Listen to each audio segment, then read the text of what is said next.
Ready to go? Born ready, baby. Born ready? Born ready. Born ready. I was speaking to the guys before the podcast, and I wanted to start this episode with a quick little story. I feel like today is going to be a lot about story time.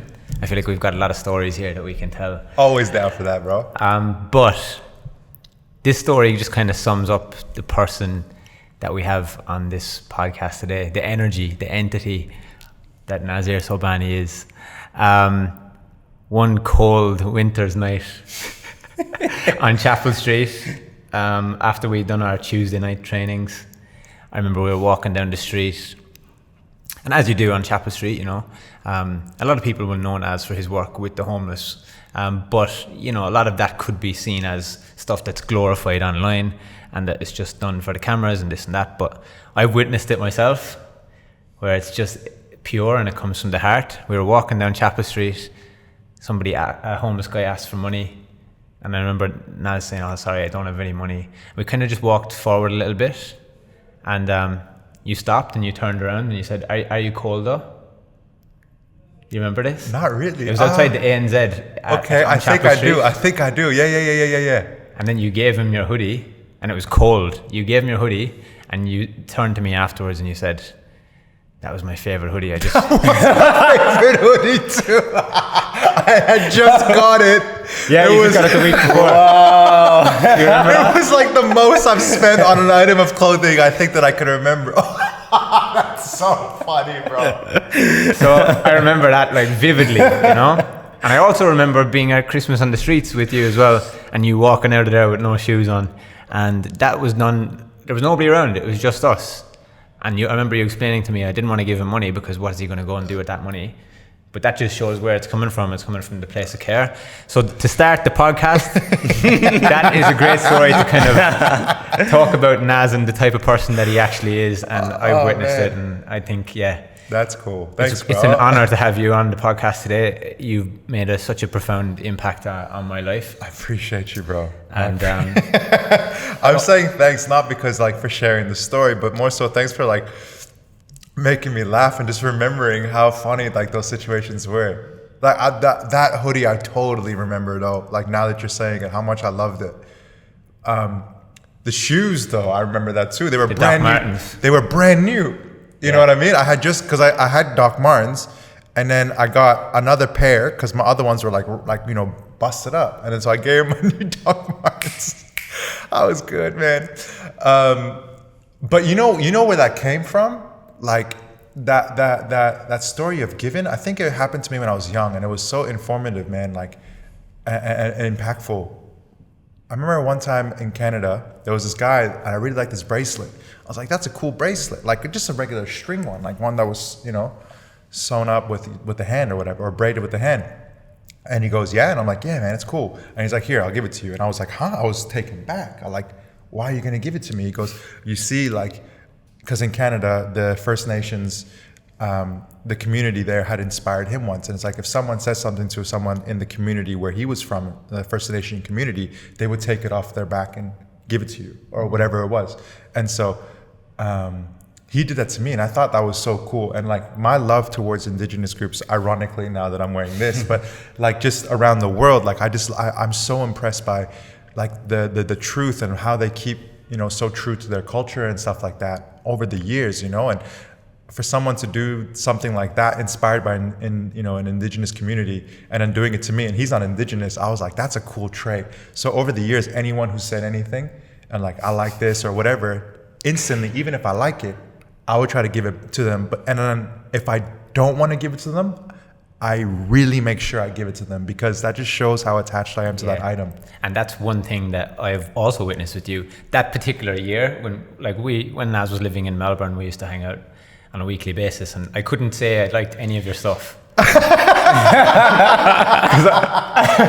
I'd just run out of space. I'd run out of space. You've just given everything. Oh, you like that comb? Yeah, here, have it. You like that clipper? Here, have it. You like them pair of scissors? Yeah, here, have it. Oh man, I sound crazy, bro. And the most valuable thing that you funny. taught me in my life, like from that period of time, was detachment. And it stays with me today. I still think about it today. That's a gift, and bro. I give things to the boys in the shop. I give things when I can, when it's feasible for me to do so. Yo, that's dope. I'm so grateful that I was able to show you that, because I think that's one of the most important things in this world, detachment. Well, I remember when you cut your long hair off. Was it Ben cut your hair off and you made a post about it? Yeah. And at that time, like, nobody was talking about detachment, especially in the hair industry. And you were like, I don't want to cut my hair off, but I did it anyway. And it was, again, practicing my detachment. I'm like, that is sick, because nobody's talking about that. And yeah, it's crazy. Like, and that's kind of one of the reasons why I grew my hair out, is to truly embody that detachment. Because I've always been big on it, but like, Yeah, cool. is like, you know, working where we work and in the industry that we're in, everybody's like, oh, you're a barber, you need to have this haircut. And I'm like, you know what? I'm going to grow my hair out. Yeah. Show them what the detachment thing's all about, you know? And still to this day, people still say to me, why is your hair like that? When are you going to get your hair cut? And the whole story comes out again. So That's so interesting. I think it's trying to just embody it. It's funny because I look at you from afar and I'm like, man, I'm so jealous. And actually, you become another reason why I'm growing my hair out. Because like, I want to grow my hair. How funny is that? I've been seeing him like, man, he's looking so good with his hair. You get me? And I'm just like, yo, I want to grow my hair out again. Because I had a top knot, I shaved it off. And I was like, no, I want the whole thing. Isn't it funny how that just Crazy, right? But that's so cool that you guys are like inspired by the concept of detachment, because to me that's one of the most inspiring things out there, and for you guys I love it. I think about it, Yeah. I would say, on a daily basis. man, I'm so grateful, boys. Thank you. It's hell of a journey too, isn't it? Like, I listened to Jay Shetty talk about it, and he was saying, What a cool dude. Hey, crazy cool dude. He just did a Legit. podcast with Stephen Bartlett, and it is awesome. yeah, cool. All right. But talking about the detachment thing, a really valuable thing that he said, which again I haven't heard a lot of people speak about, and something that really helped me, was detachment. Sometimes I felt like I had to just completely remove myself from the thing. Word. But he said that the trick there, the true power, Yes. is in staying close to it, but not letting it control That's- you. oh, I'm so and happy that you was said like, that. yeah, and because and that was like, I was like, oh, okay. Yeah. I don't have to just be like, all right, see ya, I'm out. You know, Yeah, yeah, it's like, yeah. how close can I stay? And it's really been a theme for me this year. Like, I've got a lot of things coming up this year that I'm gonna have to be that person. I have to be close to a lot of these things, which a lot of people are attached to, but I'm gonna try and be a little detached and Such a not let it powerful control thing. me. And Such a powerful thing. That you yeah, just said. it's I think. Sorry, I'm just touching on his base. Like, I think it's so important that you specify that, because for anyone who's going to watch this, or anyone who's going to hear us talk about detachment, they're feeling that they need to just completely neglect, right? Like you're saying, and like be almost monk vibes, where Yeah. like they sacrifice everything. But it's not about that. You need to aspire. You need to push. You need to try to get stuff. But if it doesn't go according to how you planned, your happiness is not decreased, or is it increased? You know what I mean? Your happiness is there regardless. And that's the thing, right? That's what I'm trying to get at. Like, it's so important. So for me, when I find myself feeling upset that I'm going to give something away, I'm like, man, I really need to do that. And then by giving it away, sure, it's not the fact that I've given something away, or, you know, I've remained attached, but it's like, now it's like, is my happiness going to still be the same as it was before when I had it? Yeah, that's the lesson in it. That's the lesson. That's in the it. lesson in and it. that it's the practice, isn't it? That could take you just years and years and years of giving your stuff away. Eventually, you got nothing. But But you True. have to, but like, it's the practice. But right? you've Like, got the- everything. You get Exactly. me? Yeah, you already yeah. have everything. Yeah. You have to weigh up like what you're giving away in terms of detachment as well, and say, like, for me, right, like this year particularly, or was it at the end of last year, an opportunity came up for me to really make a big investment in myself, in my personal stuff that you can't see. Like, you know, I'm investing in my brain, essentially. Yeah, I got you. Is it called the Ethereum? No. You should invest, man. I heard it sing. But yeah, like I had to create space for that. So I ended up selling like all my clothes, or just Oh. giving them away, or whatever it was. And it's the detachment of that. It was bringing me back to our days back in 2017, where it was just like, fuck. I feel like you're one of the people who's really good at getting that balance right, you know, in terms of, like, one of the only people that I know on a personal level who's good at getting that balance right between, like, there's two polar opposite things, again, what Jay Shetty was talking about, but there has to be a meeting point in the middle where it's like, you know, you can kind of, it allows you that spring back between the both. And if you're too stuck on one and too stuck on the other, it's unsustainable. Like, That's powerful, man. Like, especially in the Western world. One of my friends explained that to me as well. He's totally out of context, but he's in the marketing world, and he showed me a bunch of things that happens to control people through marketing and stuff like that. And I was like, I hate this. I'm out. Like, I hate human life. I'm out of here. And he was like, don't be like that, Lee. He was like, remember, you still have to live in this world. So in a Western world, just being like, I'm out, I'm removed, that doesn't really serve you either. No, it does not. You know, the only way you can do that is go to the top of a mountain instead of the rest of your life. Which is going to be detrimental to the community. Exactly, because you don't have your gifts to the community. Exactly, my brother. Exactly. And so what is sorry to interrupt, but like, what has actually brought all of this forward into your life? Like, most people will know your story, right? Like, we don't have to even touch on your story. I knew your story before I came to Australia. Really funny, right? I was watching videos of Naz before I came to Australia. That's such a trip, bro. It's so weird. And then I came here and I saw him one day on Chapel Street, and I was like, I was starstruck. Somewhere bar. Yeah, I was looking at this. We were this. talking about this off camera. We both had like starstruck moments with you. What? It's great. Yeah, it's ridiculous. What? But I'm no one though. That's the weird part, bro. That's so weird. But I feel like you are the pioneer in that space of like, you know, obviously it kind of stuck as a trend after you started doing it, because people probably saw what kind of attention you were getting from it, and then they started maybe doing things for the wrong reasons. But you're one of the pioneers in this space, if not the one who kind of started giving back in service. And I feel like this is where the detachment and all of these lessons have come from, is your service to others. And if anyone doesn't know, where did that come from for you? Well, see, the thing is that what you just said right there, I don't want to disregard your comment, and I'm so, you know, like aware of the fact that yes, I was one of the people who did it, but I was one of many people who have always been serving, especially through the craft, right? And so I think people like to claim that, and there was people over the years who would also be like tagging me in other barbers cutting hair for homeless or doing something that like, yo, Streets Barber, this is your thing, and I would outwardly, but I would also be very careful not to offend the person, be like, hey, this isn't my thing, this is our thing, you know what I mean? Like, I'm just two hands, that this person's in a completely different country doing something beautiful that I can't do, you know, and try to empower that person in his craft. Yeah. Because there were people who were cutting before me, and I was also so motivated. Like, I was, one of the reasons why I moved to Geelong as well was because of like Mother Teresa, you know, Roseanne. She's a phenomenal girl. Shout out Roseanne and the beautiful family. She does something called Christmas on the Streets, and very, very devout, loving human of faith, and really inspired. And Mother Teresa really inspired by Mother Teresa, and she loves her story. And she told me about Mother Teresa's story and how she went to Calcutta, right, one day, and was like, you know, she did everything she could for the people in the slums. And one of the things was begging for money, and this person spat in her hand, and then she goes, okay, that's for me. And then she put her other hand out and goes, now can you please donate to the people in the slums? And hearing stuff like that, and just to see the absolute sacrifice that, you know, Mother Teresa had done for people, you know, in the community and in the slums, like, I was thinking to myself, like, that's dope, man. Like, that was her calling. That's all she did.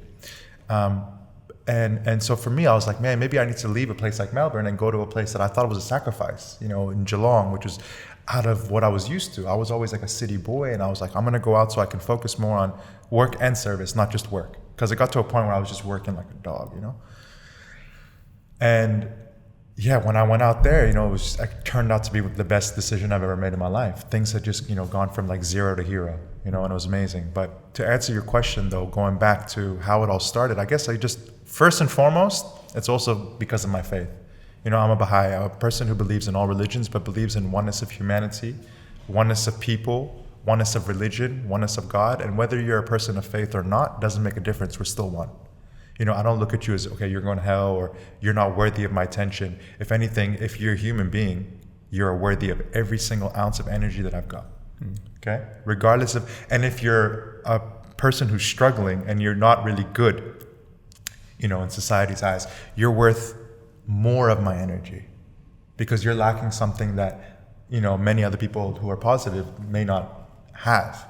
And I think growing up with my family, you know, and like my extended family, all part of this faith, and devoting their lives and their careers and focusing on their professions into helping people, it was just a huge inspiration for myself. So like, my extended family, for example, doctors, CEOs, diplomats, UN officials, they weren't just doing it simply in like New York City, like, you know, in the UN headquarters, or doctors in like, you know, just a big clinic in Europe. They were like in remote places in West Africa, or you know, in the West Indies, or you know, very, very, very, you know, secluded areas and communities that normally people won't go when they have such amazing professions and really high up in their industry. But they were doing it with the idea of, how can I use my gift to serve the community in places that will benefit the most from it, but at the same time embracing other communities' languages, their culture, you know, their way of life, and then embracing it as if it's their own. So not separating what they are to who they are, but almost saying, listen, we are one. Do you get me? But also at the same time embracing and celebrating diversity. You get me? Because we're just one doesn't mean that we're going to be the same color rose. It's okay. We're the same. We're a flower, but we may be different flowers. But how much more beautiful is a garden of flowers when they're so different and vibrant? Do you get what I'm saying? So we're all flowers. We may not just be the same type. Yeah. That's what I'm trying to talk about. So diversity and unity, and unity and diversity, going back to, you know, your work back in the day, though. And when you wrote that, bro, I was just so impressed and I was so happy, because unity and diversity is like one of my favorite things in this whole entire world. And I've grown up with that concept. And then to see your work and then talking about that, I was just like, yes, bro. Yeah. It got me. Well, something stuck. It's like, you know, when we were hanging out, like I said, you're probably one of the people in my life who has made the most profound impact. Whenever I'm around you, I just want to listen. I hardly, I don't even want to talk. And like, something that we often spoke about was God, the concept of God and what that was. And like, I think you really changed that for me, because growing up in Ireland with a Catholic kind of background, and it's all about like going to church and this and that, and our view of God is a bit like skewed. It's not really, it's a hard concept for me to grasp or understand. So the Baha'i stuff and hanging out with you for that year where we were real tight, and we still are, but you live in Geelong and I live in Melbourne, and life gets in the way. But yeah, like, you've made that real profound impact on me. It sticks with me to today, and I just think about that on a very frequent basis, and even getting involved in all of the events and stuff that we've done together. This is something I spoke with Lee about earlier too, and something I wanted to speak to you about, because for me and for our listeners, and knowing me as a person, I was doing some stuff with Naz over the years, and that has taught me so much more about my judgment of people in those positions. Which positions? Like in the position where their life is maybe a bit more difficult, or they're seen as like in society as like lesser.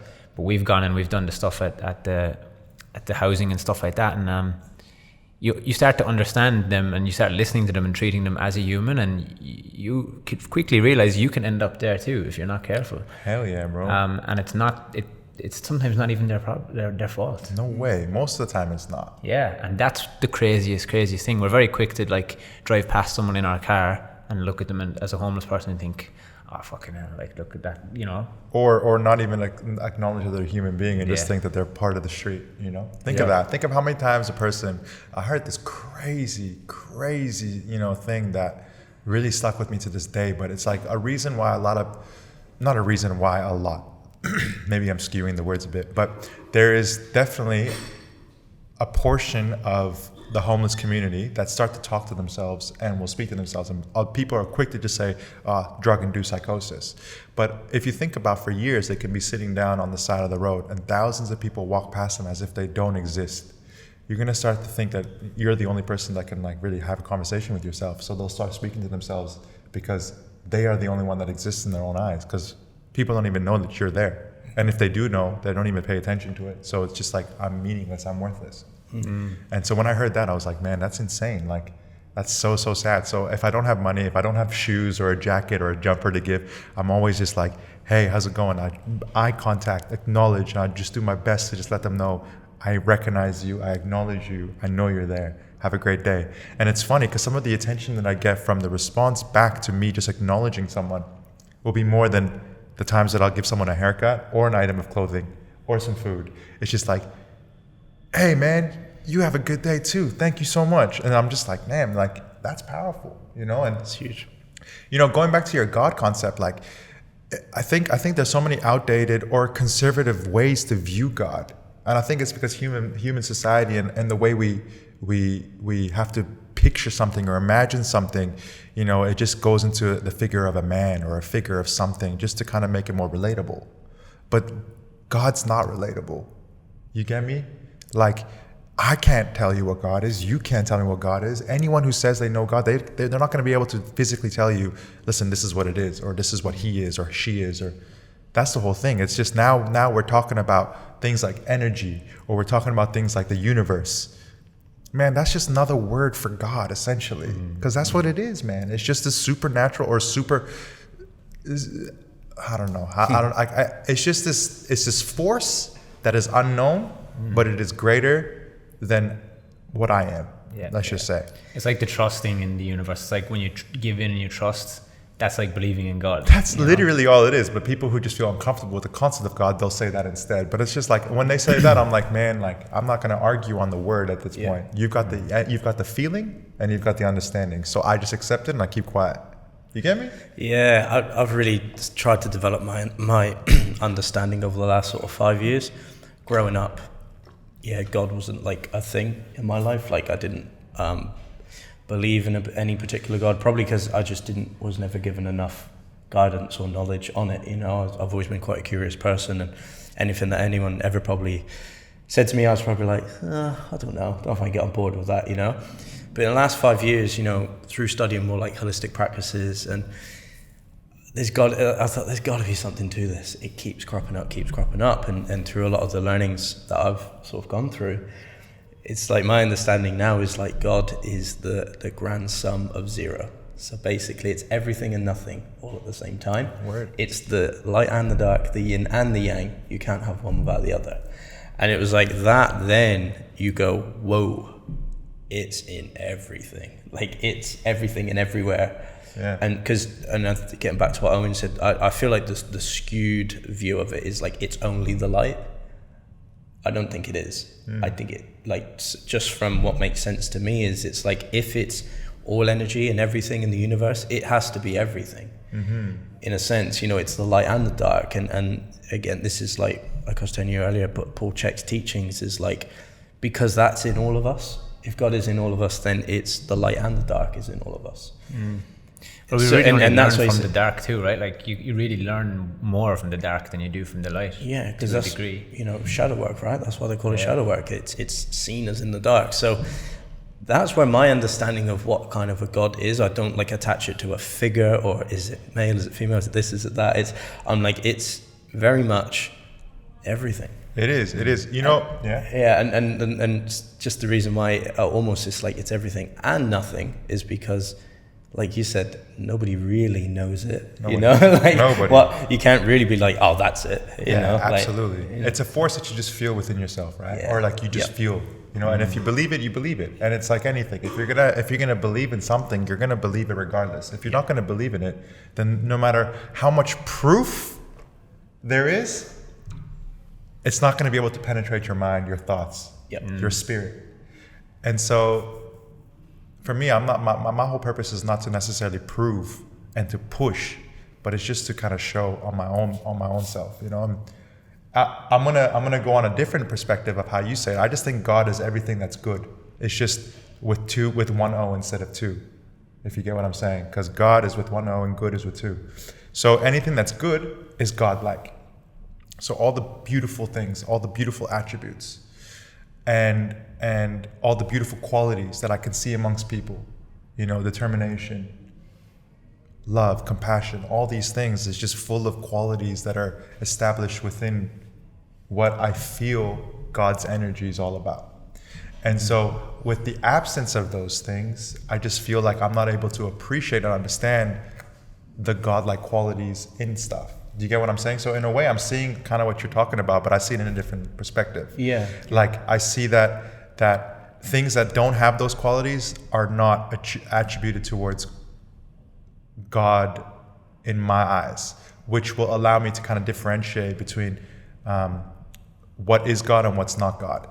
And so for me, like, I'm trying to establish all of God's qualities within myself. You know what I mean? But I will never be able to perfectly establish all of them. So my whole duty, my whole purpose in life is to wake up. First thing I do is I pray, because I humble myself before this greater power or God, you know, and I just make sure before I go on my phone, before I do anything, it just grounds me. And then I get up and I'm just trying from morning till night to see what I can do to better myself in every situation by acquiring different virtues or attributes that God would have. So being truthful, being compassionate, being obedient, being courageous, being confident, you know, being creative, being assertive, all these things, these are beautiful qualities, right? Being detached, all those things. And it's a game, man. It's not easy. Huge, yeah. It's not easy. Imagine that in a situation like where you're just looking at someone and you're like, oh, I want to be this way. But I'm like, nah, is that God-like or not? Because you gotta bring the God within yourself, you know? Yeah, I think like we've both spoke a lot about this on this podcast, and it's the personal development journey. And you know, I would say yourself, Lee, and Hannah have really been like three of the biggest key players in my life in terms of my personal development. And it's not, like you said, it's not easy. It's a hard thing to do. It's so like hard, bro. And it's harder before it gets easier. You really have to go through almost the hardest point of it, and every day we still face challenges, you know, like we were speaking about off camera just before we started, energy and like protecting our energy field. And when you quieten down that noise and you really start coming within and studying yourself, you almost start losing I guess the energy to get that from other people too, you know, like to really study other people, because you're doing so much shadow work on yourself and trying to come up with what's God like in me, and like how am I going to improve so I can be better for others. Yeah. And you have to create that space for yourself. So yeah, I guess going down to Geelong probably really helped you with that. It did help me. It just made me more aware. That's all it is. But I mean, you know, I'm going to say something right now. I'm finding this trend, you know, on social media a lot amongst different people who may be in the whole holistic space, and people who are now becoming self-proclaimed teachers, which is beautiful, right? And they're doing a positive thing, but I think it's also creating a very dangerous mindset. You know, like protecting your energy, the way you're talking about it, I don't see it as like, you know, detrimental. But I think a lot of people are talking about protecting their energy in a way that is very insular. And they're looking at themselves and their thinking is very insular. And they're not really necessarily reflecting on other people. It's more so, that person's no good, okay, let me just neglect them. That person's toxic, okay, let me just neglect them. And what it does is it puts a lot of blame on people. It allows a person to think more so as if they are a victim, and then it makes them almost separate from wanting to be one and create a community. Do you get what I'm saying? Like you're seeing people blame their families and their parents and their upbringing and saying that's just trauma. My parents did this, my parents did that.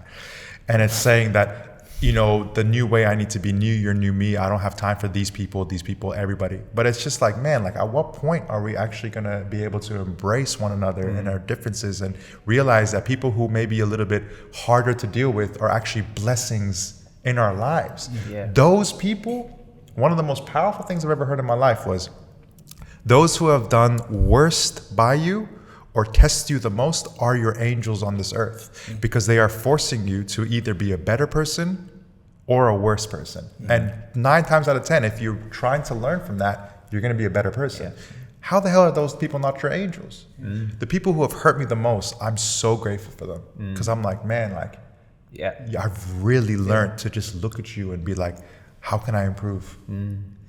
Sorry to cut in, but that takes me right back full circle to like my kind of interpretation of like what God is. That to me, that's like gifts there from God. Like, I get because you. You know, in I get you now. In the darkness of like, it's the perceived darkness. The perceived darkness of that person. That's also a gift, and because it's in all of us, and like that's just where it's at for me. Like, and it just keeps delivering to you, because if the conversation with me always goes like, if the say a person has like no lightness to them, where's the darkness coming from? Is that, I think it's still godly, because I don't know what else there is. My understanding, it's everything. I think that's beautiful, bro. Oh yeah. I think it's that's just beautiful. it's just open to. Yeah, I love the way it just keeps everything just so up. And for me, there's been just so much acceptance in it. The way that I then dealt with the things after that, I'm like, all right, I know I can't be good all the time. It's just the best people in the world do bad things, and that's just how we are as humans. Facts. We have flaws, right? But something I thought, this concept I come up with is like developing my moral compass. What makes a thing bad and good? Where does my moral compass lay, and how do I decide that? Yeah. And a super simple one was like life-affirming decisions. And that doesn't have to mean like actually life or death, but is it life-affirming in the sense of like, is this going to help humans or is it not? Or help the world and universe or is it not? And that was kind of how I just started to develop a bit of a moral compass for myself. Which I think is actually really important for self-development as well, like and protecting your energy and stuff like Yeah. that. In that sense, like for me, becoming healthy wasn't just for myself anymore. It's like, okay, I want to be healthy so I can better serve the community. Am I going to protect my energy right now? Do I feel like I'm emotionally mature enough at the moment to deal with this person? Or is it going to affect me too much for me not to be able to serve people? Is it going to put me in a situation where it's going to make me negative and not want to be around people for a certain period? I want to sleep well and not go out. I don't want to get drunk. I don't want to get high anymore because I want to be able to better serve people. So my whole intention of bettering myself is actually for other people. Yeah. But then it got to a point where back in the day, I wasn't thinking like that. It was like, how can I serve people? How can I give myself to everyone? But I was doing it to a point where it was actually harming myself, where I couldn't actually serve people properly. Yeah. Because I was getting sick. I was getting run You're down. neglecting yourself. Yeah, bro. Yeah. So now I'm trying to actually do the opposite. I'm not trying to neglect myself. I'm actually trying to focus on myself as much as possible, but with the intention 110% for other people. So that's where I think there's a point where it gets selfless and then you can get selfish. And so I'm thinking a lot of the people these days, I'm speaking totally on like a very broad generalization as well, but I think their intentions are not malicious, but it's borderline selfish because it's not with the intent of how can I be of service to people. It's more so, how can I serve myself? Because right now I'm reading all these people talking about how you need to preserve yourself. Like, how can I live a better life? How can I be more comfortable? How can I be happier? The true happiness is when your life is in service to people. Gandhi even said it perfect. He goes, the best way to find yourself is to lose yourself in the service of others.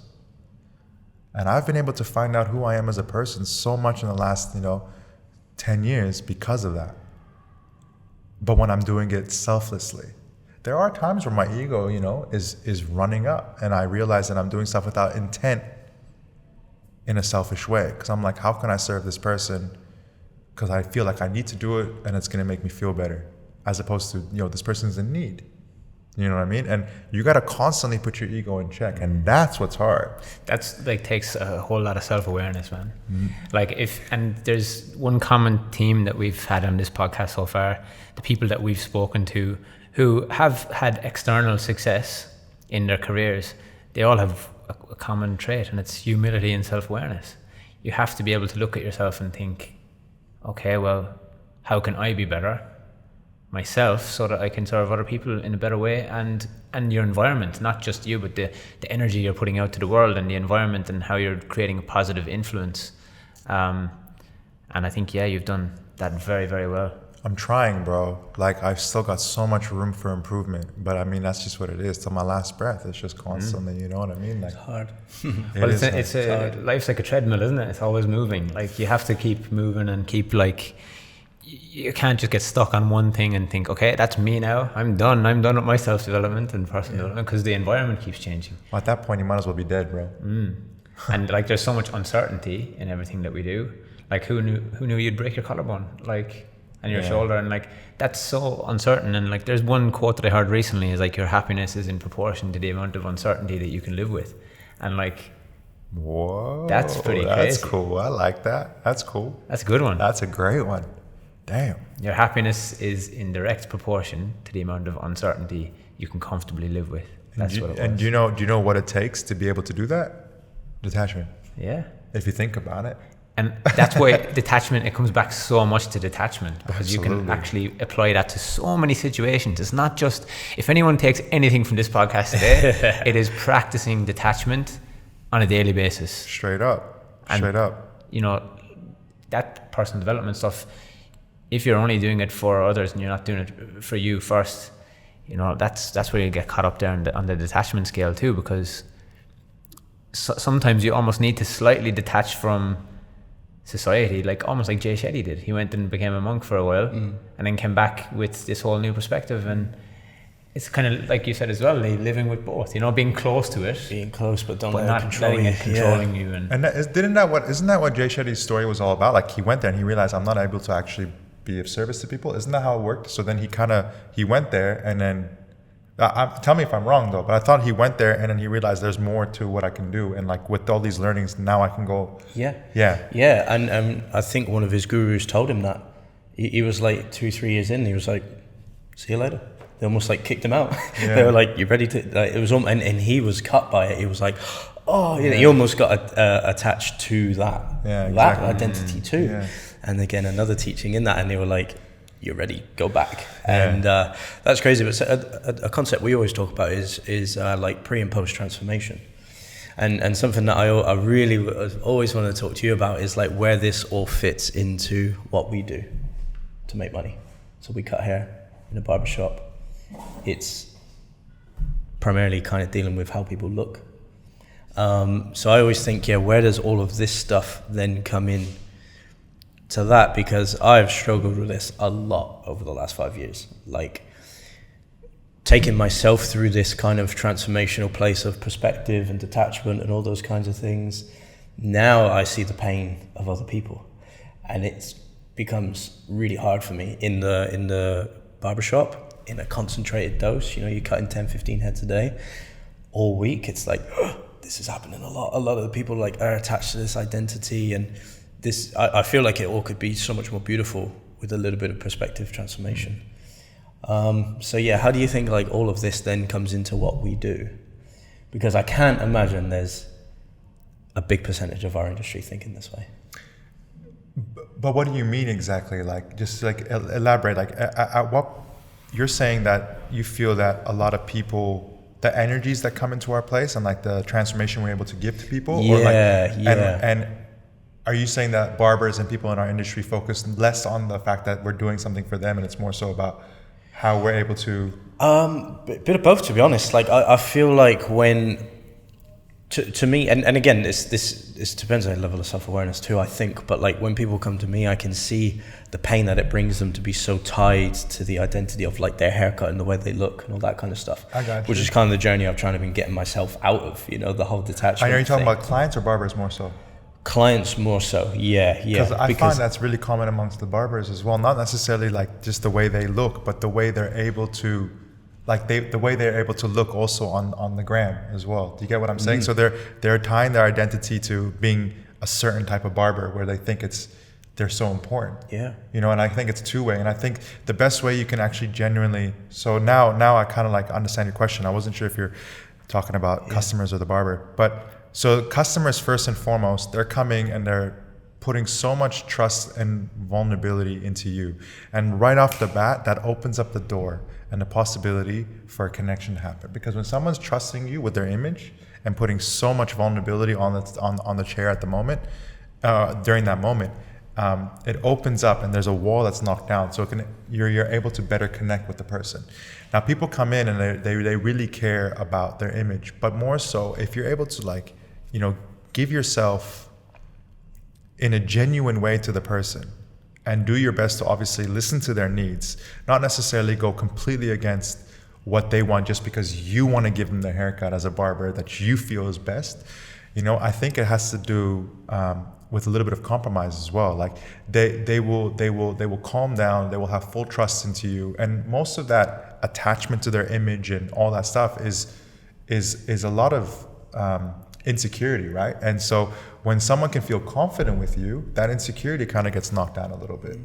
And so I think that it's so important as a barber to be able to just help the client confide in you, that they have trust in you, and they have such a close feeling of connection where they're not feeling so insecure that when they leave their chair, they're like, oh my God, do I look good? Do I look bad? Blah, blah, blah. But you just feel good enough, or they feel good enough to be like, man, the person that I trust more, it's like almost like a mother or father figure in a way. I know it sounds kind of hectic, but it's like, whatever they do, it's like, oh, I feel so much better now. Like they give you a hug. No, son, you look great. You know, you're like, oh, thank God. And it doesn't matter how bad you look, you know you look better. Yeah. But when you get the people who aren't looking at the result of the haircut Yes. and they don't even want to see it in the mirror, they're not nitpicking it, nothing. That's when you know you've held that space and you've made that connection. Exactly. I think that's probably when, that's the ideal for what Lee's talking about. Because And I know it's- what Lee's getting at here, because sometimes in the environment that we're in, especially people Google area, they come for the reviews, they come for the hype essentially sometimes. And then they're in our space and they expect something magical and that we're going to make them look a certain way for a certain period of time, and it's all time bound, you know. It's almost like if their intention for the service is in the wrong place, then it's almost like giving an alcoholic another beer, you know, because we're just keeping That's people so in a So kind of, like- it's almost like there's two negatives or two positives. You To don't put have like to more plus and context on minus. it, Owen will tell you this straight up. Like, you probably hears me. I spend most of my time trying to help people understand that they're enough before they even walk in the door. Like that's where I'm going with this. It's like, I feel like, and I might be wrong, but people jump in the chair and they feel like what I'm going to give them is going to make them better. Their value on this planet is going to be more with this haircut. And a lot of people, they'll jump in the chair. Oh, look at me. Oh, it's terrible. Oh, I don't like myself. I'm like, that's gotta stop. Like, that talk's gotta stop with yourself. Because this gets even better. If you already love yourself when you come in, this is gonna be amazing.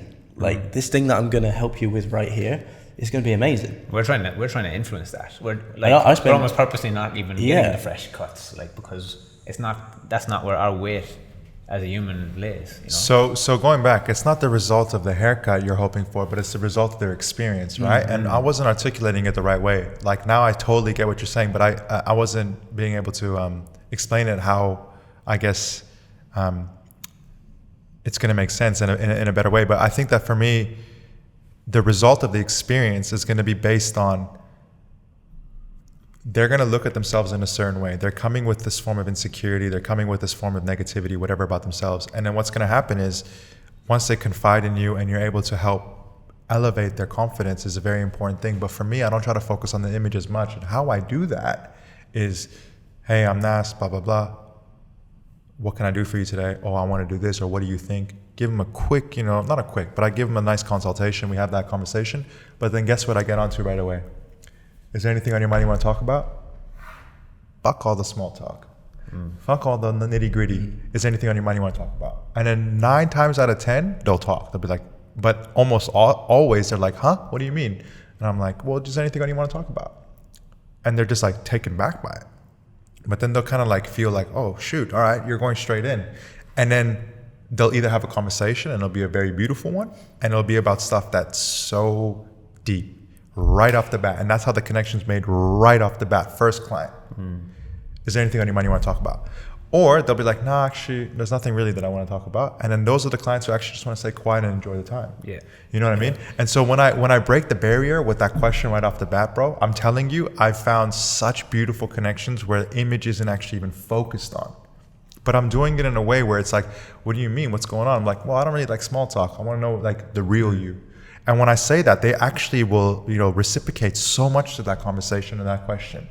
And sometimes people, what I know, people are really beautiful. They'll be like, and they'll tell me everything like, so is there anything on your mind you want to talk about? And I'm like, damn, like this person's really selfless. Like they're really caring. It tells you a lot about the person. But also feel that a lot of people who are cutting in our industry don't actually care about the person in the chair. No, And so it's gonna, Yeah. so it's a two-way part, and we've created this energy. I think it's more so on us rather than the customers, bro, because I think we've created in the last few years where it's become such a thing where it's cool to be a barber, where it's like, listen, you're coming to see me, it's a privilege.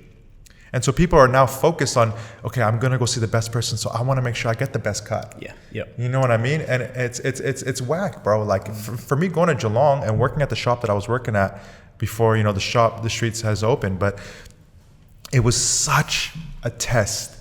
Working at one barbershop in Paran, Brother Wolf, shout out Podge and the crew. I was cutting hair for awesome people and it was great. And then going to this barbershop in Geelong, having to cut for kids under 30 minutes, answering the phone, taking payment. washing hair. It was so different, and kids were screaming. And then I had some boys that were, coming, and like back in the day, he was an apprentice, and he would help me on the streets. This beautiful kid, you know what I mean? He came out to visit and say what's up to me at the new shop. And then he was learning how to cut hair when I was in Melbourne, and then he started cutting hair properly once I was in Geelong. And he goes, yeah, I don't like doing these cuts and these cuts. And I was like, man, I don't even have the opportunity to say that, because now I'm forced to have to cut for these people without, any option or any opinions.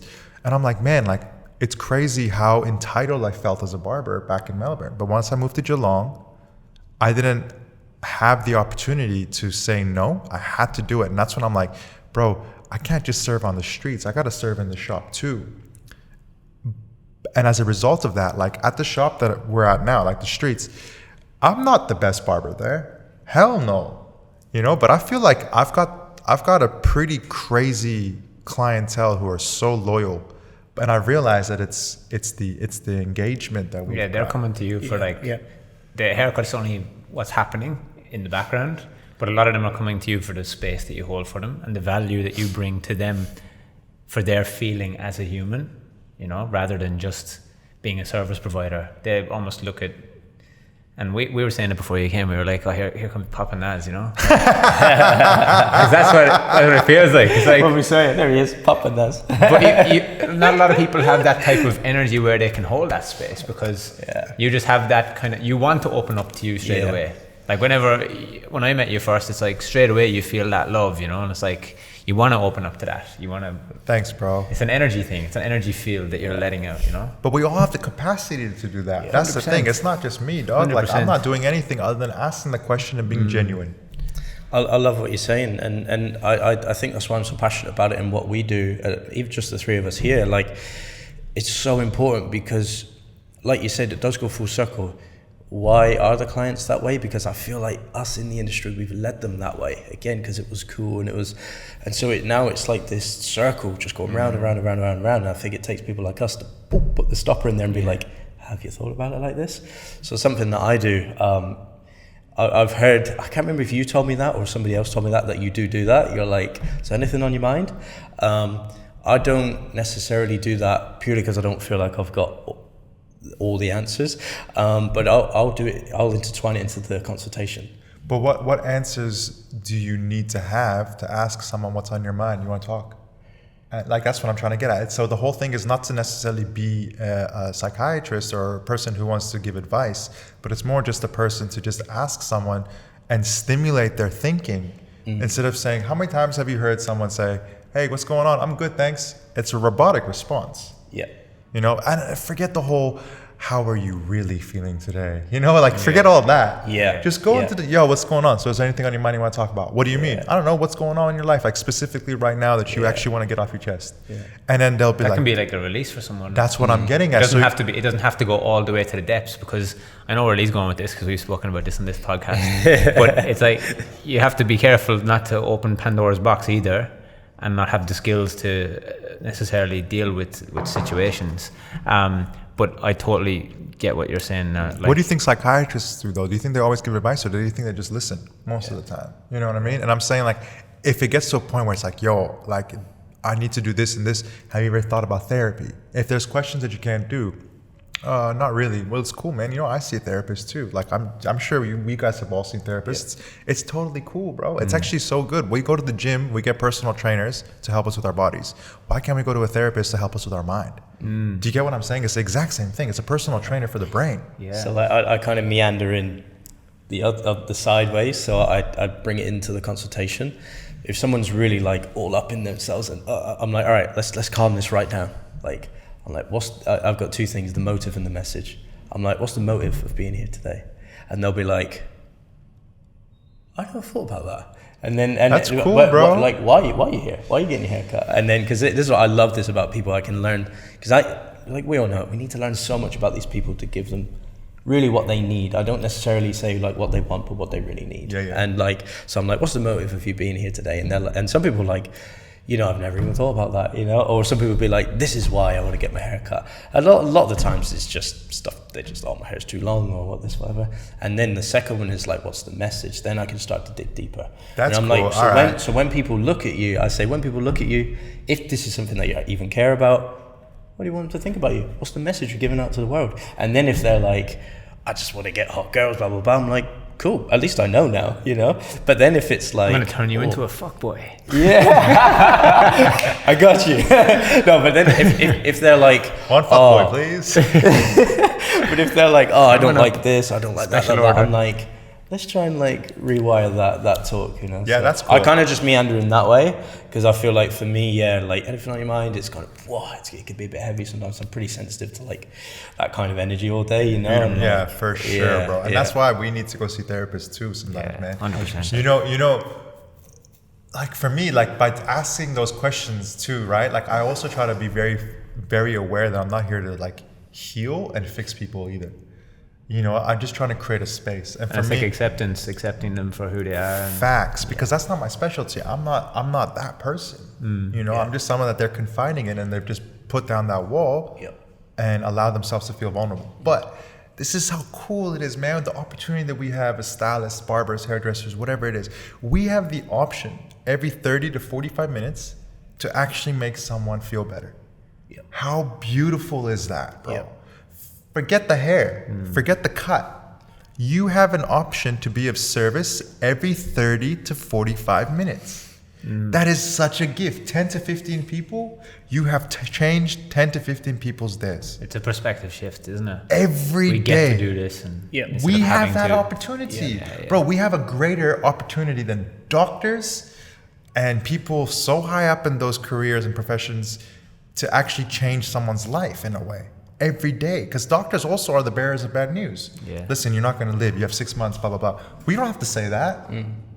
Yeah, you know what? I'm having a lot of reflection here, and like, I think something that came up earlier too was a lot of stuff about indulgence. And like not making sure that making sure that you don't get to a stage where it's indulgent for you, and that can sometimes come across as hidden. You don't see them things, and I've just realized from this conversation that I have spent far too long in the past year since starting doing all of this stuff for the academy. Most of the time I'm in an indulgent space, and I've lost the ability to give my full self to the people that I'm serving when I'm giving haircuts, because my mind is somewhere else and I'm thinking about other things. And my partner Hannah's on a retreat at the moment, and I've had the last 3 or 4 days to shout out Hannah. Shout out to Hannah. Yeah. I had the last 3 or 4 days to kind of just reflect and be by myself and realize. And I was looking at some videos that like I took on this DJI thing and just left them on the side. And I noticed a moment in myself from one of the videos, and it's pretty deep. But Hannah was trying to like connect with me. She was trying to say something to me in the video, and I just kind of like turned and went to fucking get the DJI, and I just realized, what kind of person am I becoming? Like, I don't want to be that person. Wow. That's cool, man. I want to be there to listen more. It's really cool. Listening to understand and being present is something that I really, really want to work on in my life. And that takes us so much presence, like being and holding that space for somebody. Yeah, absolutely. And no judgment, and learning to love everyone regardless of your judgment or opinion. It's that radical acceptance stuff. That's been a massive like topic of my life, is trying to just do all this stuff out with no judgment. I think that's why, like I was saying in the consultation, I kind of go in the other way, because it allows me to do it from like no judgment. Because sometimes if I go in bang with anything on your mind, I'll be this, blah, blah, blah, blah, all the barricades just go up in my head, and I'm like, it's because of this, Well, that's an opportunity for you to better yourself, my brother. 100%. Like, that's an opportunity. When you feel that judgment or that barricade coming up, it's like, damn, okay, I put myself in the situation. Now, how can I come out of this in a beautiful way? Instead of being like, it's too difficult, I need to bounce. Be like, man, this person's an angel for me today. They came into my chair for a reason. They're going to serve me now in a way, subconsciously. It's trusting, isn't it? Yeah, bro. And that's what I'm saying. Like, it's so important to do that. Like, the reciprocation is beautiful, because the more you try to serve them, you realize that they're serving you. Like I said, or like Gandhi said, the greatest way to find yourself is to lose yourself in the spirit of others. And I think that judgment is actually not bad, bro. Okay? Because going back to the God concept, I feel like God is a judger of all things as well, right? And so for us to acquire that attribute of God to judge, we also need to judge too. But we need to be fair with our judgment, my brother. How are we supposed to know whether or not you want to actually cut hair? Because you need to make judgments. How do you know that you want me to come onto your podcast? You need to make a judgment. You know, you have to make a choice. But you have to be fair with your judgment. You can't look at someone with tattoos like me and be like, oh, he's not a good person. I don't want to take care of my child. Yeah. You got to be fair with the judgment. Judgment is a beautiful thing, but be fair with it. That's the precursor to any form of judgment. So they come to you and they say these things. Instead of judging and be like, oh, they're whack, being like, okay, how can I be fair about what I'm thinking right now in this situation? Is this fair that I'm going to think that this person's an absolute fuckboy because he wants to have a line in his hair? No, I'm just kidding. But I'm saying, you know what I'm talking about? You know what I'm saying? We don't know that guy. Yeah, but I'm just saying, we can't look at it. I'd be like, man, that guy thinks it's cool. That's his style. That doesn't make him a fuckboy. But you know what? A judgment on somebody else ultimately comes full circle to a judgment on yourself, because most of the judgments that I make on other people can sometimes be like judgments on my past self. I have been that fuckboy who wanted the line in his hair, you know? So is that, bro. Exactly. So like, but we're not. Right now, are we judging them, or are we judging a past version of ourselves? You know? Yeah, absolutely. But like, forget the line in the hair. Just like, are they just douchebags because they're so insecure because they keep talking about how rich they are? It's like, am I being fair with my judgment to think that? What's a fair judgment based on what he just told me? So, and that's what I'm saying. People like that, those people are angels, bro. And if the second thing anyone can take from this is those who have done the worst by you or test you the most in this world are actually your angels, and they're here for a purpose. And you should really embrace them. You should love them. You should be so grateful for those people who are in your life. Because they're here to perfect yourself or perfect your character. Well, you can choose whether or not you want to perfect your character or not. Yeah. You know what I mean? And that's up to you. But they're not the ones who are doing the wrong thing. They're actually here to better you. People who are so beautiful and they're like, they're good to you, they're not really your angels. They're just people who are kind of helping you along the way. Yeah. You get what I'm saying? They're not teaching you as profound of lesson. And one idea and concept that I've kind of been toying with lately myself is the idea that our life is already kind of pre-written for us, because things just seem to happen and fall into place. And I've become I've given myself more and more space to understand that things are meant to kind of happen. Like, everyone says that, saying, everything happens for a reason. But I'm really kind of trusting that more and believing in that more these days. That's and cool. If something, what is perceived as negative, actually does happen, having the ability and the kind of awareness to stop in that moment and think, hang on a second, this can actually teach me something. And what responsibility do I have in that situation to become a better person out of something that is perceived as negative, Absolutely. So touch base on that though. I think for me, I was very, very much like that. I surrendered to what was going on and I just accepted it as it was. However, things I think are meant to be the way they are, but they can also be altered if you personally make a decision that is going to go contrary to the path that you're supposed to be on. So for example, with me and my drug addiction back in the day, that wasn't written for me, brother. I made those choices to be detrimental and do negative things in my life. Let's just say I'm supposed to die when I'm 60 years old, 70 years old, 80 years old. That's what was written. But I decide to jump off a bridge tomorrow.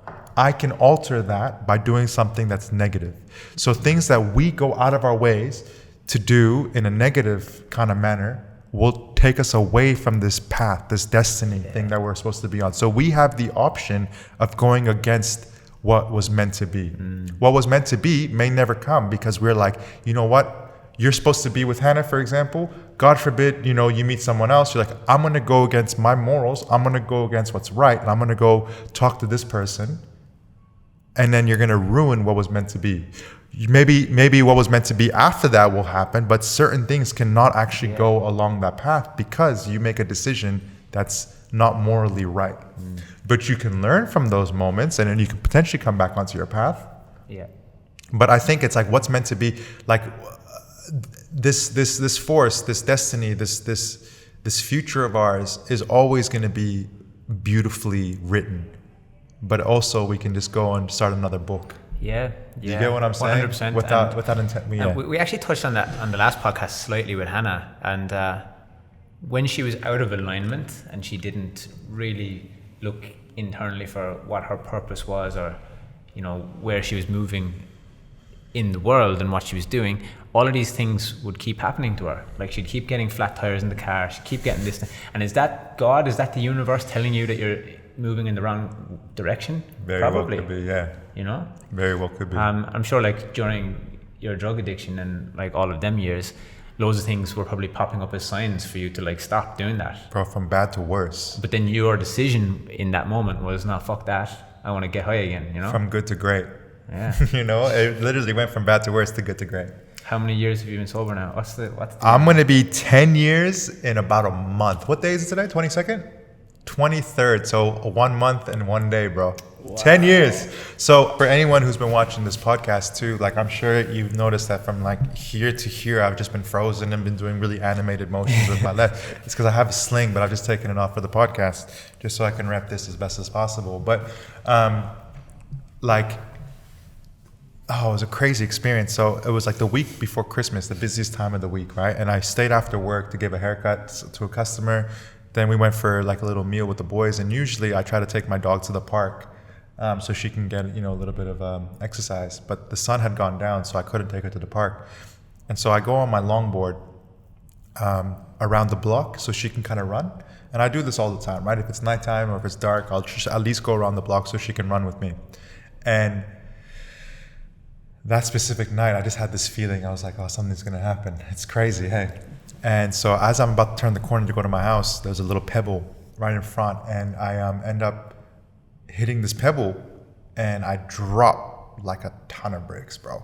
And because the momentum and the wheels had just stopped, and I just went, and I just fell completely onto my shoulder, collarbone area. And I just heard and I was like, yep, something's happened. I tried getting up, I couldn't.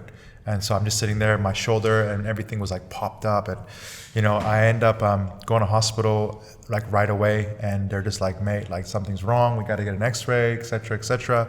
And they're like, oh, you've shattered your collarbone in 3 pieces. Your shoulder's dislocated. You need to stay here for, the time being. And we're going to have to get you to surgery right away. You can't go and come back. And I'm like, okay. They're like, all right, we're just going to put a little bit of ketamine in your system. And I was like, no. They're like, huh? I'm like, I can't do it. They're like, why? I'm like, because of my past. They're like, okay, how about some like painkillers, like some endo and anything? I'm like, no, I can't do it. They're like, mate, we need to put some. I'm like, I cannot do it, guys. And I started to bawl my eyes out. I'm like, please don't make me get on it. I'm begging you. I know I'm in pain, but the pain of addiction and going back to where I was is so much scarier and so much more hurtful than the pain I'm feeling at the moment. And I was in excruciating pain, boys. I'm sitting there with 3 bones not touching each other and a shoulder that was dislocated with the nurse or the doctor trying to pop it back in. I was like hysterically in a state of, I don't even know how to explain it, bro. Words cannot explain and justify to anyone who's hearing how I was feeling. But I sat there for 36 hours with nothing but Panadol and ibuprofen. Okay? I was able to kind of like get into a state where I was able to just kind of tolerate the situation so long as I didn't move it. Then I went to surgery and I was like, please, I can't get anything before I do surgery. And when I come out, I still can't do anything. So I still haven't touched any form of pain medication except for Panadol and ibuprofen. Wow. Okay? Because I was so scared of getting back on it. So these 10 years are going to be so much more worth it. So sweet. Can you believe it? No, like that was a test. That's bro. crazy. Yeah. Explain the tattoo on your hand here. I'm going to try to lift my arm. This one. Oh, this one. Yeah. Well, this one, just a quick one. It's just if you can see it, you barely can, but I've got lines in my hand. So every year that I'm sober, I put a line just as like a tally, And this one, 1's too much, 1,000's not enough. I got that. Did I tell you when I got it? No. It's a pretty cool story. So, I mean, when I was in rehab, one of the many things that they would tell us was all about, how we can, speaking of psychiatrists or going to the gym, rehab's basically a personal trainer for addiction, essentially, like with the people who are there. So they're giving us tips and techniques and understanding addiction so we can come out and essentially work out by ourselves, you know, so we can be living sober by ourselves. And so one of the things they said was, when you're addicted to drugs, damn it, it's all good. When you're, I just broke my green juice that I had prepared so wonderfully. So they said, I know, I'm so sad. One of the things that they said was, when you're addicted to drugs and alcohol or any kind of substance, you need to completely abstain from it. Because the second you go back into it, you're going to become, you know, drowned out by the desire of having more. So one's too much, 1,000's not enough. That concept, one's too much, 1,000's not enough. So for example, when you're an alcoholic, if you don't drink, you're not going to get tempted. The second you have one drink, you're going to have a million other ones. And that one drink is greater than having a million other drinks, because if it wasn't for that one drink, you wouldn't have that million. So one's greater than 1,000 is what I put on my hand. Like 1,000 will never 1,000 scratch that itch. Well, Really? not even that itch wouldn't be there if it wasn't for just that one drink. So opening just one can, you know, of beer, if the second it touches your lips, that lip, you know, like that beer that grazes your lip is going to be more of a destructive impact than the other 1,000, because you wouldn't have the 1,000 if it wasn't for that one. You know, it's that one drink is so powerful in getting you back into that habit or that mindset. And so complete abstinence and complete detachment almost from drugs and alcohol is so important for someone with addiction. And so I was in Thailand like 2 years after I became sober, and I'm just with people and everyone's at a bar and they're just getting so wasted, and I'm sitting there drinking virgin pina coladas, you know, with the umbrella, just like, you know, sipping on it. How many virgin pina coladas can you have, you know, before you start feeling a little bit gross? But everyone's having so much fun, just laughing and talking and getting really like you know, close, and just, it was just a beautiful night, like with some people that we just met there. And I'm just sitting there sober, and I was kind of feeling tempted. I'm like, man, I need to drink. And I was like, should I do it? And I was like, no, I can't. I was like, should I do it? I'm like, no, I can't. And I just kept going back to it, right? Because I'm like, I'll just have drinks one time. And I was like, no, I can't do this one time, because I'm going to go right back to where I was. I knew it. And so I'm sitting there, and at the bar, it was like a secluded area in Thailand. It wasn't one of the main areas. There was this little kid in the corner, and he was just doing tattoos, bamboo stick kind of vibes. And I was like, you know what? I'm not gonna get a beer, but I'm gonna get a tattoo. And I was like, you know what? I'm just gonna get once too much, 1,000's not enough, because I was just living, breathing that thought the whole night. And I was like, I'm just gonna do it. So while everyone's getting wasted, I'm just sitting there getting stick and poke, and that's where I got the tattoo on my hand as a reminder always, because I would be holding my drink with this hand, right? So instead of holding anything, and I can just look at that. So it was a cool story, and I'm always gonna remember that. And he did a damn good job if you think about it. Like, it's really clean with a stick. Crazy. I never knew that, but like I remember that tattoo was profound for me when I seen, amongst all of your other tattoos, that one, especially knowing your story, that was really interesting one. You know what's funny, man? Like I try to test myself to be as humble as I can at all times. So because I talk about this in my documentary, that like when I first, you know, was talking about the story, and this dude saw me cutting his hair, and he had that.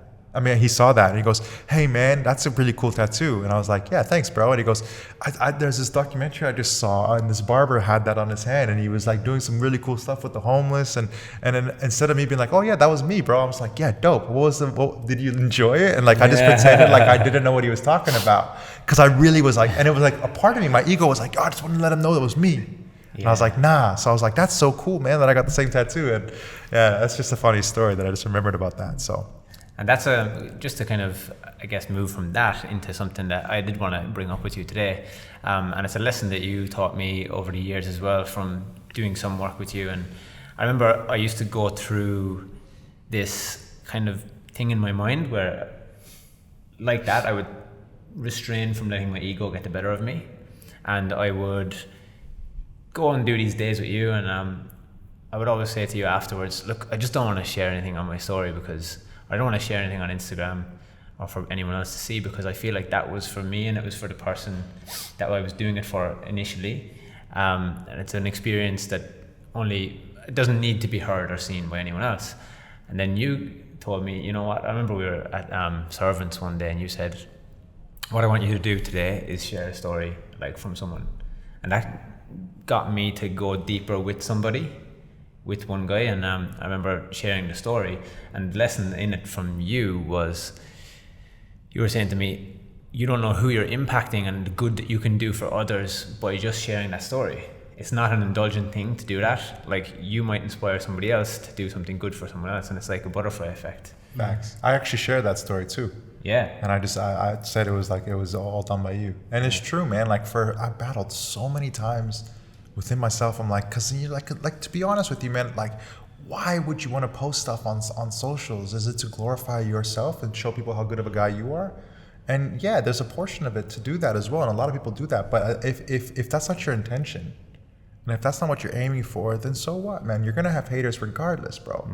You know what I mean? Like, there were haters, like Mother Teresa and Gandhi, both the people that I mentioned today have haters. Yeah. You know what I mean? It doesn't matter what you do. It's all about the selfish or selfless act.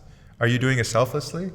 Are you doing it to inspire other people? Are you trying to show people someone else's story? For me, sharing someone's story of cutting hair on the streets is not to show people how good I am, but it's to give a voice to the voiceless. You would never know this person's story otherwise. Yeah. And that's where it gets lost in translation in the world that we currently live in, I think. It's so because good to people hear are doing that. it for the clout, you know? Yeah. Yeah, I mean, and that's the thing. If people are gonna, and like, I'm trying so hard to look at it in a respective way, and like thinking if people want to do it for clout, I'm like, at least they're doing something. You know what I mean? Yeah. Whether or not it's, Yeah. I'm looking at it like that. Like, at least they're doing something.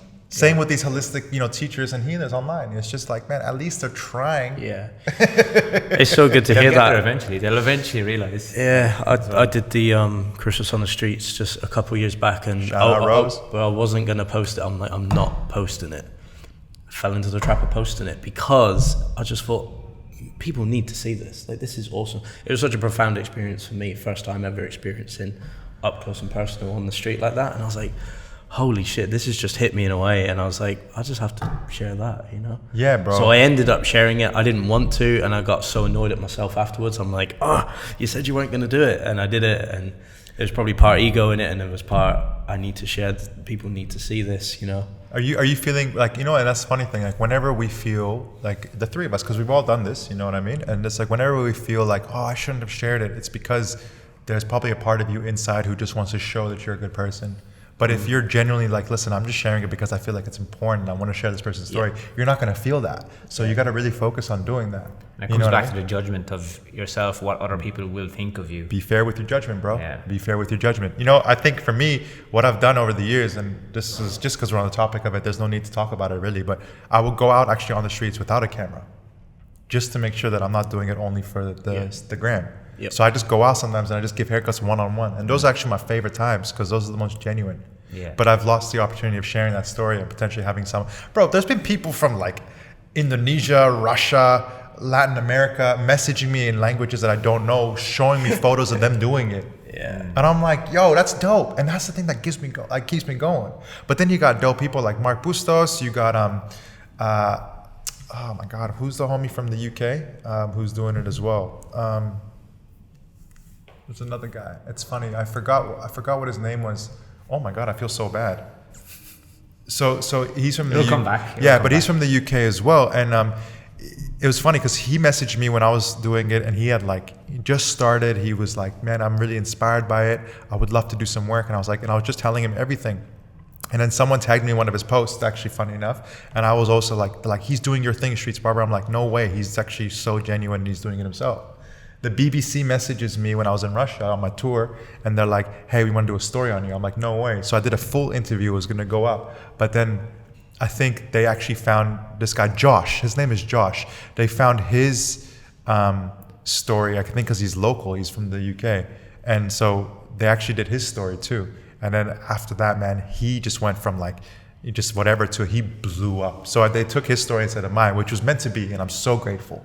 Because then he's now been on a show with Morgan Freeman. He's got a book. He's traveled the world. All because I knew from the very, very bottom of my heart how genuine he was. Mm. And so he's doing it. And people are like, yo, he's taking your stuff. I'm like, no way. He's doing stuff that I could never do. Yeah. Do you get what I'm saying? And that's where I was at with it initially. I was like, I want this to come from a genuine place. And I was almost testing my why in that moment, Which is good, man. And then, and it shows, man. Your sincerity is shown since the beginning. Yeah. There's a reason why, I love to be with you, and I could tell. There's been a lot of people who just wanted to come and you could tell it wasn't sincere. And I would give them my time, I would give them my energy, but I wouldn't invest as much as I did in other people, like yourself. You know what I mean? Like, I really wanted to just do everything I could to kind of just invest or have any of my energy or any of my time be spent with you, because I feel like I benefited so much as well. And and now I look at it, it was like, man, my heart was right. I knew it, bro. Like you've got so much potential, both of you guys too. You guys have like excelled in ways that I could never imagine, both emotionally in your craft, but also I feel spiritually, man. And like, that's the thing. That's what I love about you guys. I feel like that's what I'm kind of most proud of with myself and our journey now, is the direction that we're moving.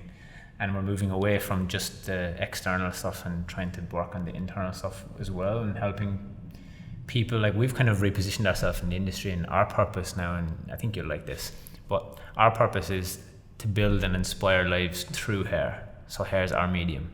Yeah, bro. We're not here just to show you how to do a skin fade. Absolutely not. We're here to, we're more than just barbers. We're detaching from that label.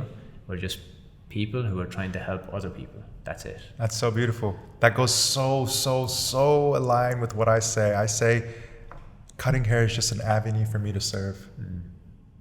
And that's all it is. Like, I love to serve people, and through the ability of cutting hair, it gives me that opportunity of having a one-on-one. And there's no end date then. There's no finish line. That's never ending. Absolutely not, bro.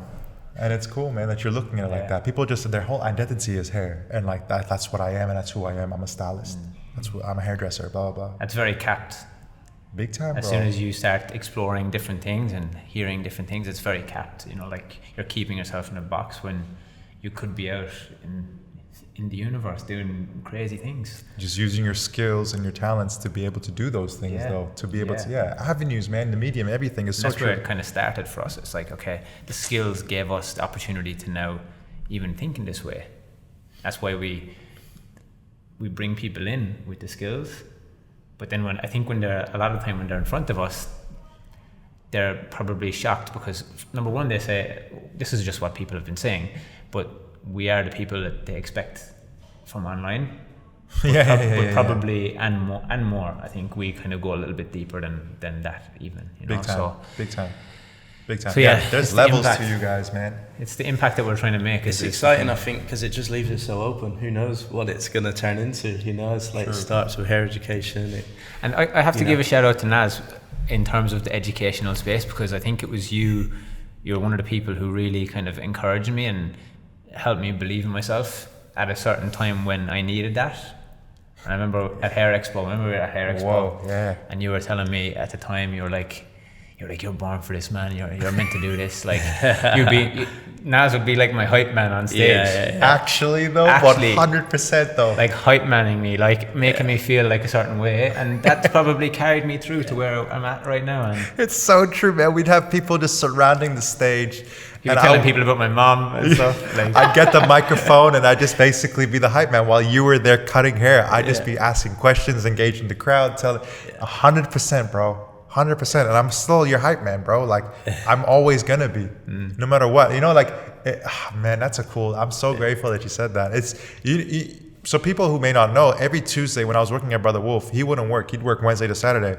And we had just kind of became friends at this point with and we're like kind of affiliated with Endis, and we're going to be on stage with them, and stuff's going to happen over the years. And it was like, oh, why don't you just come and we can just do some training together. We can articulate and word, our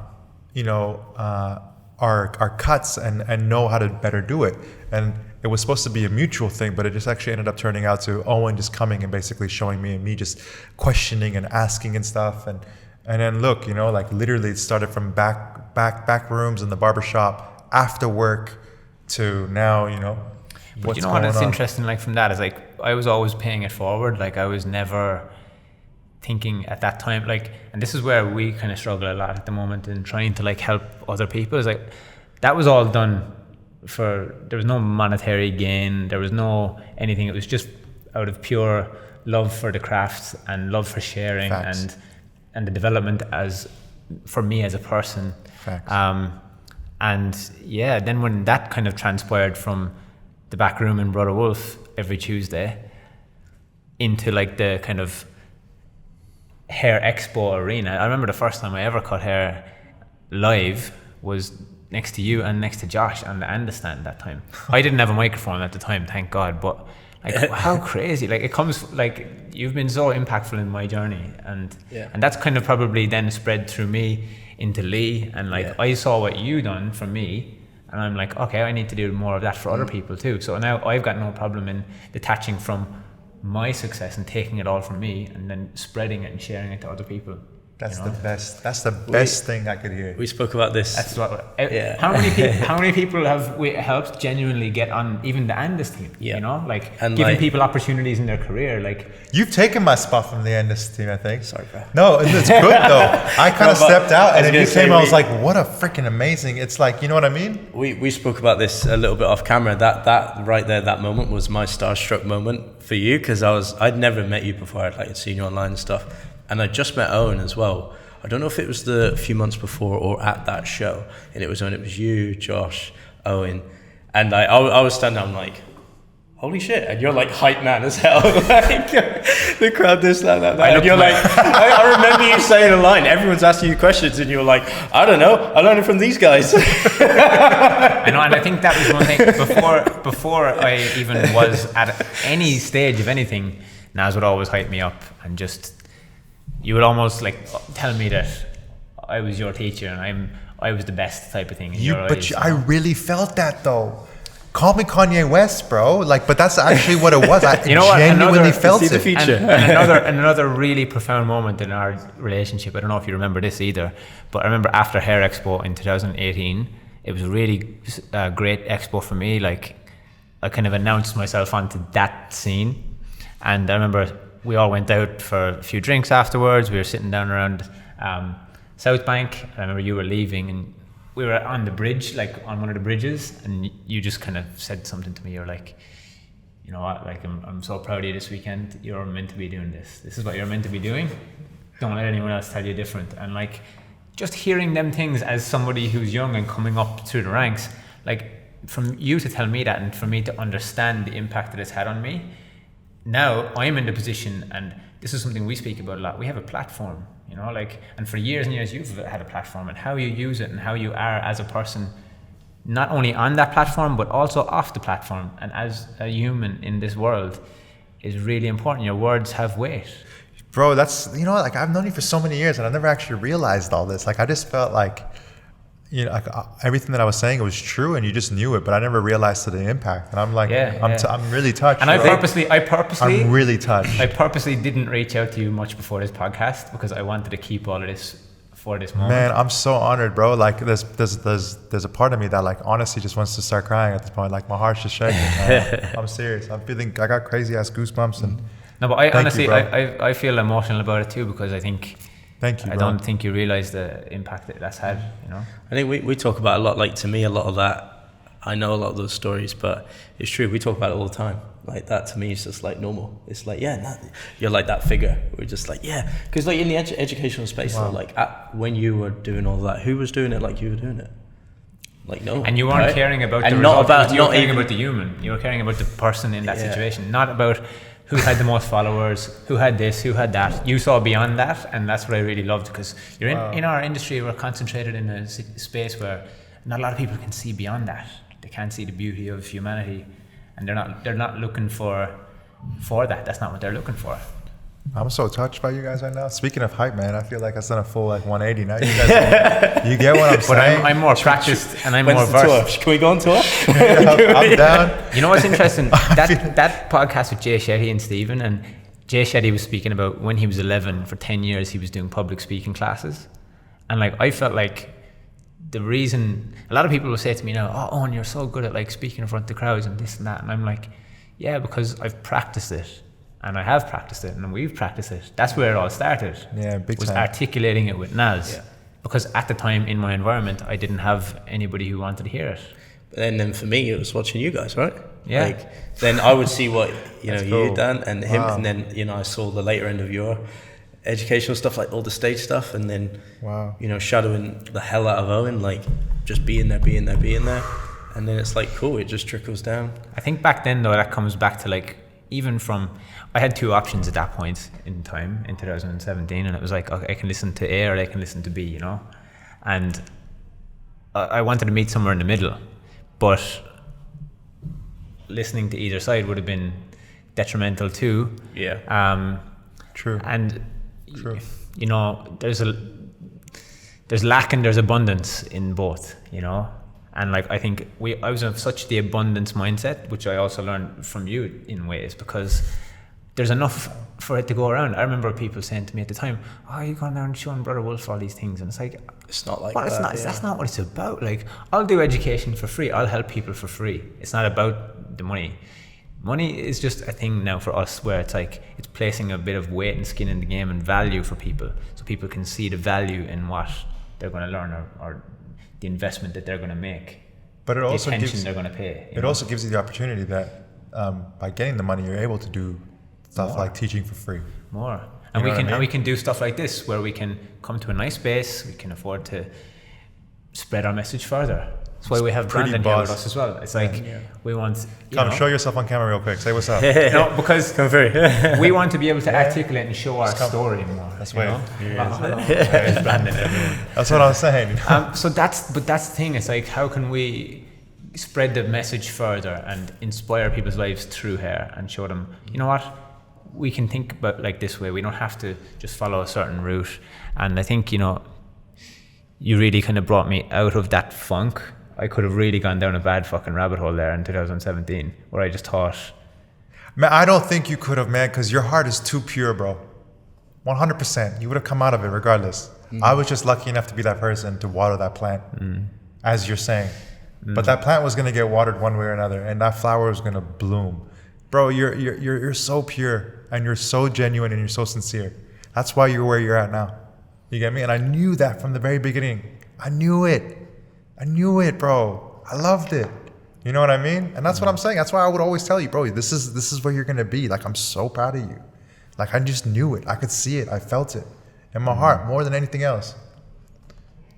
You know? I love hearing that. It's so good. Like, I said a similar thing to him, like, just about doing the education. There was a moment where it was like, oh, you know, these people said this to me, and I'm like, don't listen to them.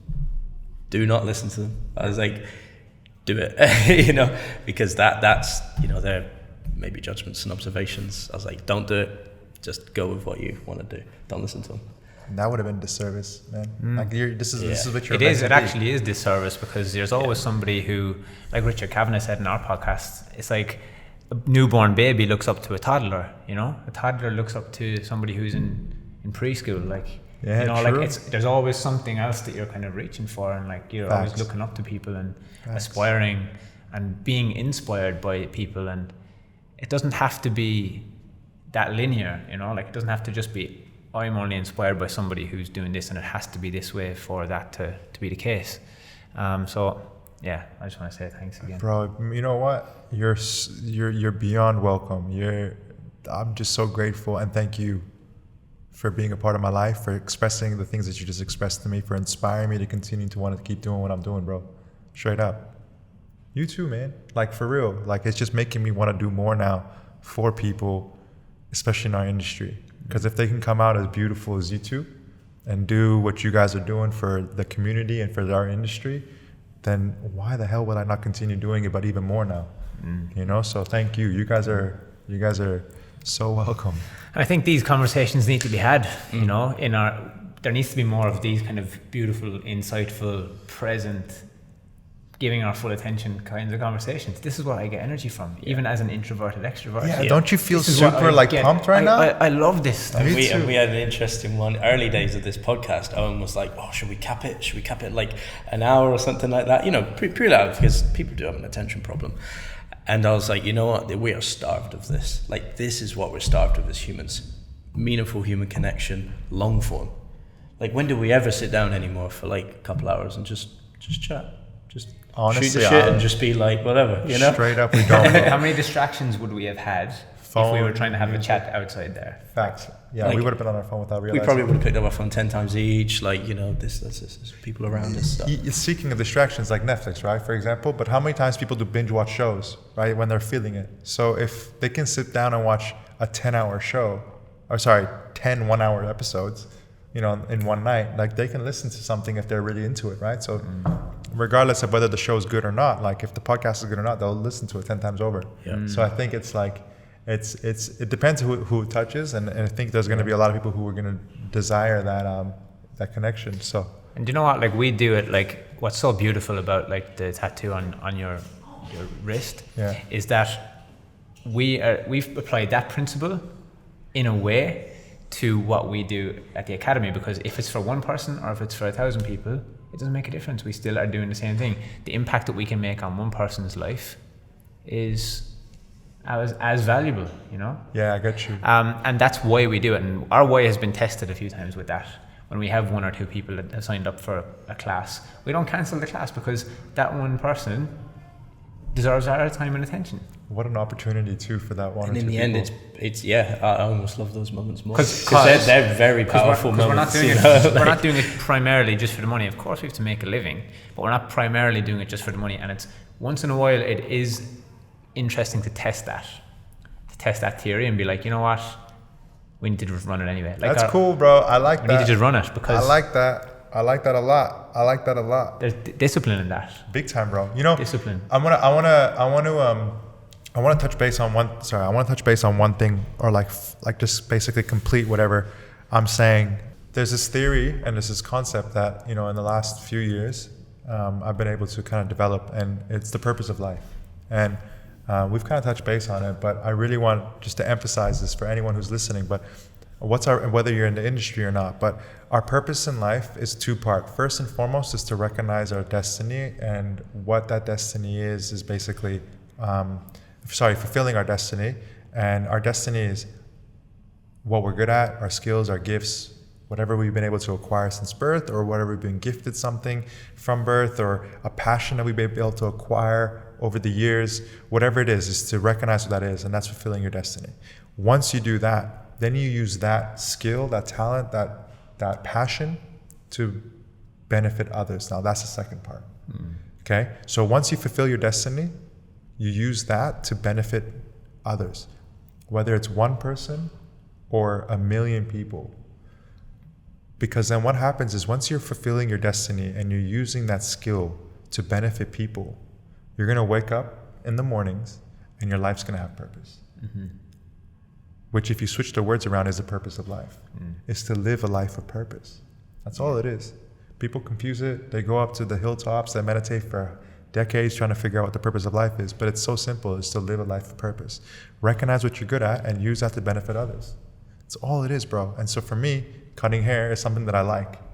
You may not be the best person at it. That's all good. If you're passionate about it, if you enjoy it, if you like it, if you've learned, you know, the skill, then use that into benefiting others. There's going to be people who are going to be good at cooking. There's going to be people who are going to be good at education. There's going to be people who are going to be good at, you know, making people laugh. Like, these are all skills, you know, and if you can use that to benefit other people, that's so powerful. Service is so important. I used to think service was doing stuff for free or going out and doing whatever, but service really just means making whoever crosses your path, being of service is whoever's going to cross your path, making sure they benefit from that exchange, from that engagement.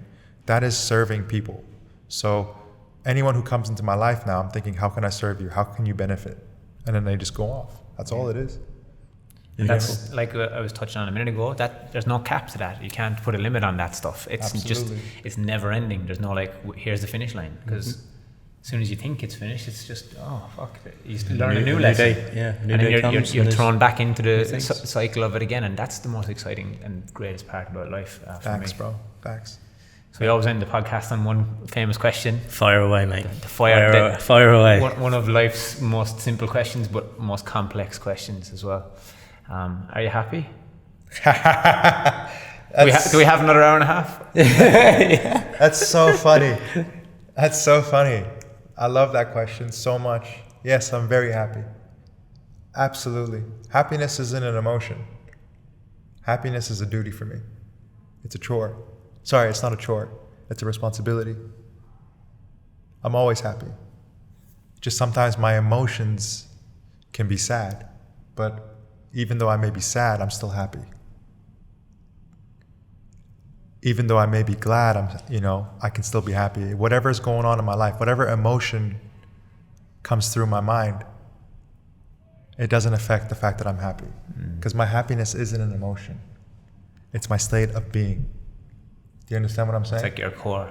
And I've actually seen that with you over the years as well. Like, things that should affect your happiness, and you're just so constant, you're just like that, kind of in that Zen state of. We try, man. But that's the thing, right? You got to focus it on like that. Like I think people think that happiness is an emotion, where like, because sometimes you feel sad and you're like, oh, okay, I feel sad. That means I'm not happy. But no. You're always happy. You need to always be happy, regardless. Think of happiness as like the shore, okay, by a beach. And then your emotions are like the water.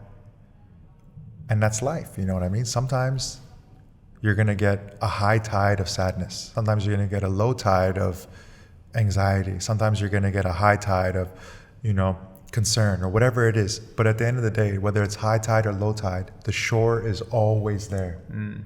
I find like when I think about it in that way, and I feel like I'm a very kind of visual kind of person, and that makes a lot of sense to me. Because ultimately we do always come back to a state of kind of contentness and happiness. Like, even if you do go through turbulent times, eventually the plane starts smoothing out again, and the seatbelt sign goes off, and you're just kind of happy and content and chilling. And it's when you're thinking about happiness, am I happy? Am I happy? Am I happy? That's when you can kind of get in a dangerous place, I find. But yeah, definitely. just having that as your constant state. Well, yeah, the shore is always grounded. The shore is always there, no matter whether or not it's been, drowned out by the water. Doesn't make a difference. You're still going to put your feet into the water and you're going to land on the shore, So you are always happy. That is your state of being. And just because you feel an emotion doesn't mean that becomes who you are. You're just feeling something. Yeah. Do you get what I'm saying? Absolutely. So yes, I'm very happy actually. Especially right now, I'm extremely happy. there's no water in sight, right? Yeah, it's a drought right now. Yeah, absolutely. With you boys. Look, honestly, I just want to say thank you so much for taking the time to come and do this podcast. I feel like this conversation is going to be really beneficial for a lot of people in terms of their perspective and way of thinking and practicing detachment. There's some really, really key points there, and I think.